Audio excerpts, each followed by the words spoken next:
भारत ने G20 की अध्यक्षता कितने बेहतर तरीके से की, इसको बयां करती हुई तस्वीरें आज दुनिया की सुर्खियां बन रही हैं। और ये तस्वीरें बताती हैं कि प्रधानमंत्री नरेंद्र मोदी ने जी जान लगाकर जिस बड़े सम्मेलन की तैयारी की थी, उसका परिणाम कितना खूबसूरत, कितना भव्य निकलकर सामने आया है। लेकिन इन सब के बीच में इसे एक दूसरे पहलू से भी समझना जरूरी होगा।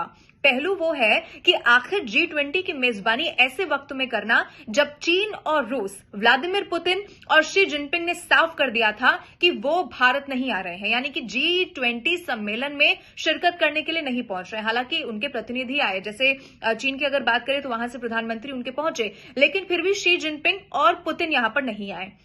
अब ऐसे में अगर एक्सपर्ट्स की माने तो जब G20 सम्मेलन हुआ नहीं था, उससे पहले इसे एक बहुत बड़ी चुनौती के तौर पर भी देखा जा रहा था, क्योंकि चीन और रूस ये दोनों बड़े मुल्क हैं, बड़ी हिस्सेदारी अपनी रखते हैं। अब ऐसे में उनके प्रमुखों का यहां पर ना पहुंचना, तो ऐसे में सवाल ये था कि क्या भारत उतने बेहतर तरीके से जो तैयारी कर रहा है उसे सफल बना पाएगा।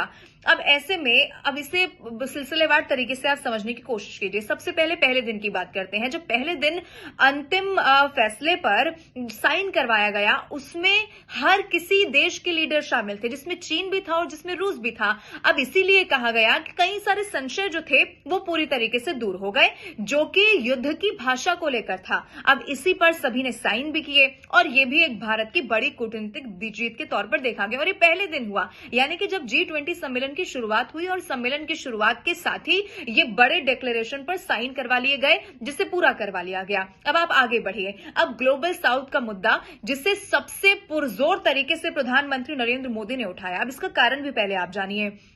जब वसुदेव कुटुंबकम के थीम पर G20 भारत में आयोजित होता है, तो उसका मतलब भी ये था, जो प्रधानमंत्री नरेंद्र मोदी की कोशिश भी ये थी कि हम सिर्फ अपने हित यानी कि भारत के विकास के बारे में नहीं सोचें। हमारी जिम्मेदारी ये भी होती है कि अगर हमारा देश आगे बढ़ रहा है तो दुनिया में और ऐसे कितने मुल्क हैं जिनको मदद की जरूरत है। यानी मदद जब मैं कह रही हूं तो इसका मतलब ये है कि उनके बारे में भी सोचे जाने की जरूरत है। और इसी में सबसे बड़ा पॉइंट ग्लोबल साउथ का था। अब ग्लोबल साउथ को चीन के लिहाज से अगर समझे तो चीन इसे चीन ब्लॉक के तौर पर विकसित करने की, स्टैब्लिश करने की कोशिश में था। लेकिन इसी दौरान प्रधानमंत्री नरेंद्र मोदी ने ग्लोबल साउथ की आवाज को उठाया, जो अफ्रीकी यूनियन है उसको स्थायी सदस्यता दिलवाने की बात की, और वो तस्वीर भी हमने देखी। और ये भी एक बड़ी जीत के तौर पर प्रधानमंत्री नरेंद्र मोदी की देखा गया। सिर्फ इतना ही नहीं, जो तमाम बड़े लीडर्स, आप चाहे आप सुपर पावर अमेरिका की बात करिए या फिर दूसरे बड़े लीडर्स जो भारत में आए थे, उन्होंने भी जब ये जो सम्मेलन था 2 दिन का वो खत्म हुआ, तो उसके बाद हर कोई प्रधानमंत्री नरेंद्र मोदी या फिर ये कहें कि भारत में जो अध्यक्षता हुई G20 की, उसका मुरीद हो गया। अब उसमें कई सारे भी एग्जाम्पल्स थे। ऐसे में आप ये देखिए कि जब वो भारत पर में पहुंच रहे थे तो भारत की संस्कृति को भी दिखाया गया, भारत से जुड़ी हुई चीजों को भी दिखाया गया, या फिर डिनर डिप्लोमेसी थी वो भी हमने देखा, भव्य डिनर का, यानी कि मेहमान नवाजी में भी किसी रूप में कोई कमी नहीं आई। और जो चुनौती जिसकी सबसे पहले हमने बात की कि चीन और रूस नहीं पहुंच रहे हैं। अब ऐसे में आप ये भी समझिए कि जब युद्ध का जिक्र आया यूक्रेन और रूस के, तो रूस के लिए बहुत कड़ी भाषा का इस्तेमाल नहीं किया गया, यानी कि नर्म शब्दों का इस्तेमाल उस पूरे घोषणा पत्र में हुआ।